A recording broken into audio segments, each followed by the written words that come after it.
Halo YouTube, balik lagi di FD Channel bersama gue Farhan di sini dan seperti biasa kali ini gue akan kembali memberikan rekomendasi racikan-racikan komponen PC buat kalian. Nah, di sebelah gue ini udah ada PC yang menurut gue tuh super duper menarik karena punya price to performance yang sangat oke cuy. Tapi sebelum gue jelaskan lebih detail mengenai PC yang satu ini, ada baiknya kalian klik dulu tuh tombol subscribe-nya biar gue makin semangat buat bikin konten rekomendasi racikan PC seperti ini. Dan biar kalian gak akan ketinggalan video terbaru yang gue upload di channel ini, sebaiknya kalian nyalain juga tuh lonceng notifikasinya coy. Oke, jadi pada video kali ini giliran PC-nya Bro Reza yang akan kita rakit dan budgetnya di sini tuh sebenarnya awalnya 15 jutaan, tapi setelah ngobrol-ngobrol akhirnya budgetnya ditentukan jadi 16 juta. Request dari Bro Reza sendiri juga nggak macem-macem, dia cuman kepengen punya PC dengan tema putih seperti ini, yang penting PC-nya itu kenceng cuy katanya, karena PC-nya ini nanti akan digunakan untuk bermain game. Dan kayaknya nggak usah basa-basi lagi, langsung aja gue jabarkan list komponen-komponennya satu persatu. Yang pertama untuk prosesor, di sini gue kembali menggunakan prosesor dari kubu Intel generasi ke-13, yaitu Intel i5 13400F. Prosesor yang satu ini memang sangat menarik cuy, karena punya jumlah core yang cukup banyak untuk CPU di range 3 jutaan dengan 6 performance core dan 4 efisiensi core-nya.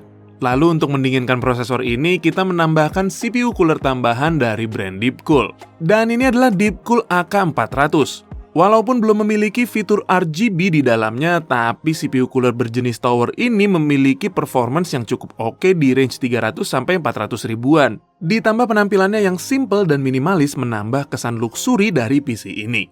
Berikutnya untuk motherboard, di sini kita menggunakan Mobo dari brand Asus, yaitu Asus Prime B760ME Wi-Fi yang sudah include Wi-Fi 6 dan Bluetooth 5. Lalu berikutnya untuk RAM, di sini kita menggunakan RAM dari brand Team Group, yaitu Team Group T-Create Classic 2x8GB dengan kecepatan 3200 MHz.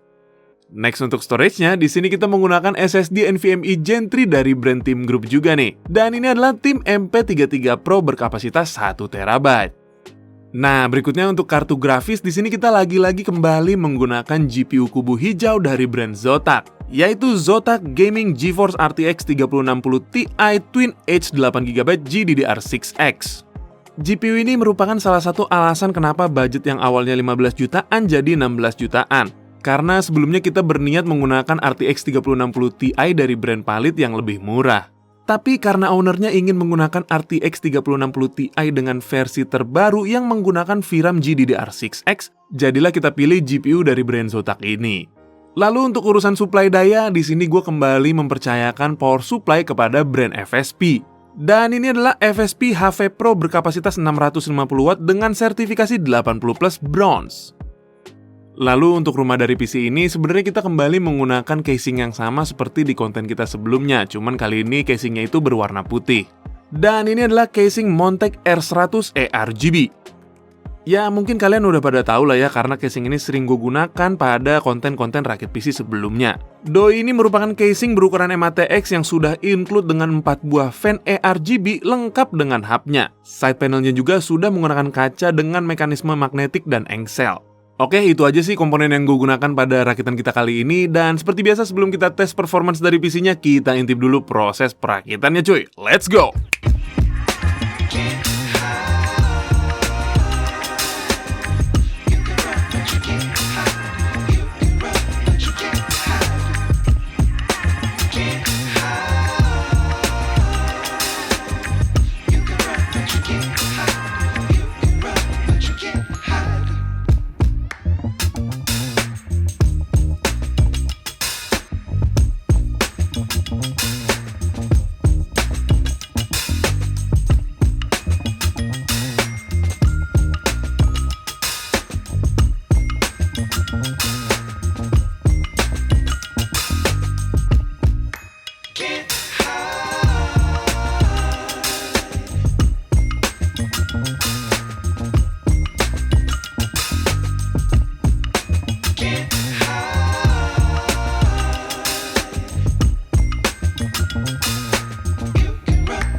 Nah, itu dia tadi proses perakitannya, dan sekarang kayaknya kita langsung aja lihat performance dari PC-nya. Seperti biasa, pengujian ini gue lakukan di ruangan ber-AC dengan suhu 25 derajat Celcius dan tempered glass terbuka coy.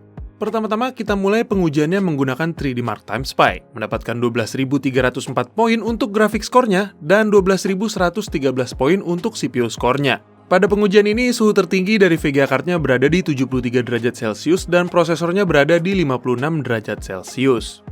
Lalu untuk 3D Mark Firestrike mendapatkan skor di 32.173 poin untuk grafik skornya dan 28.045 poin untuk fisik skornya.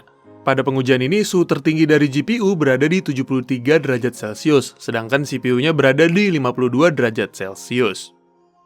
Lalu kita tes juga untuk Cinebench R20. Di sini i5 13400F mendapatkan 6064 poin untuk multi-core skornya dan 687 poin untuk performance single core-nya. Suhu tertinggi saat pengujian ini berlangsung berada di 58 derajat Celcius coy. Lalu kita juga menguji kecepatan dari SSD-nya dan tercatat untuk read-nya berada di 2,4 GB per second dan write-nya berada di 1,8 GB per second. Nah, sekarang kita move ke pengujian gaming. Pada game Valorant, PC ini mendapatkan rata-rata FPS di angka 300-an FPS dengan preset high dan resolusi 1080p. Berikutnya untuk game PES 2021. Kita coba jalankan game tersebut menggunakan preset high di resolusi 1080p, hasilnya mendapatkan rata-rata FPS di angka 332 FPS. Lalu untuk game GTA 5, kita coba menggunakan preset Ultra dengan MSA kali 8 pada resolusi 1080p. PC ini mendapatkan rata-rata FPS di angka 129 FPS coy. Next kita ada game Horizon Zero Dawn. Running benchmark dengan preset Ultimate Quality di resolusi 1080p mendapatkan rata-rata FPS di angka 129 FPS dengan skor benchmark di angka 23.112 poin. Untuk game Forza Horizon 5, kita jalankan juga benchmarknya pada preset Extreme di resolusi 1080p, hasilnya mendapatkan rata-rata FPS di angka 106 FPS.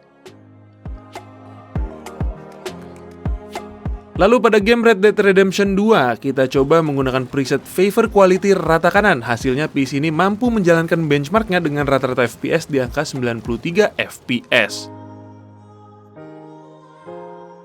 Terakhir untuk game Cyberpunk 2077, kita coba dulu menggunakan preset Ultra dan Ray Tracing Ultra tanpa DLSS, PC-nya menghasilkan rata-rata di 68 FPS.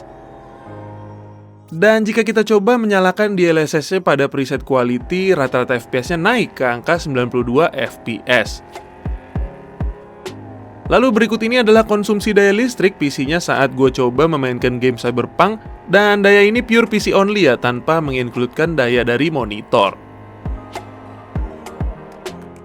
Oke, kalian udah lihat semua proses perakitan dan pengujian performance dari PC ini. Gimana nih cuy, mantep kan PC yang satu ini? Kalau kalian mau lebih murah lagi sebenarnya masih bisa cuy, kalian tinggal ganti aja beberapa komponennya. Misalnya dengan mengganti VGA card RTX 3060 Ti dari brand Palit atau yang lebih murah. Bisa juga mengganti motherboardnya dengan versi yang lebih murah. Atau bisa juga kalian menggunakan stok cooling bawaan Intelnya aja, jadi nggak perlu nambah duit buat beli HSF tambahan. Dengan begitu pastinya akan membuat total belanjanya jadi lebih murah, mungkin sekitar di 15 jutaan. Tapi punya performance yang masih mirip-mirip dengan PC yang ada di sebelah gua ini. Kalau kalian mau ngikutin plek-ketiplek juga nggak masalah, karena secara overall juga PC ini terlihat cakep dan performance-nya tetap kenceng. Ya, gue harap sih ownernya puas ya dengan hasil rakitan dan performance yang diberikan PC-nya. Dan gue juga berharap semoga video ini bisa jadi referensi buat kalian atau rekomendasi buat kalian yang mungkin mau ngerakit PC. Oke, kayaknya segitu aja video gue kali ini. Semoga bisa bermanfaat. Akhir kata gue Farhan pamit undur diri. Don't forget to like and subscribe, and as always, see you on the next video. Bye-bye.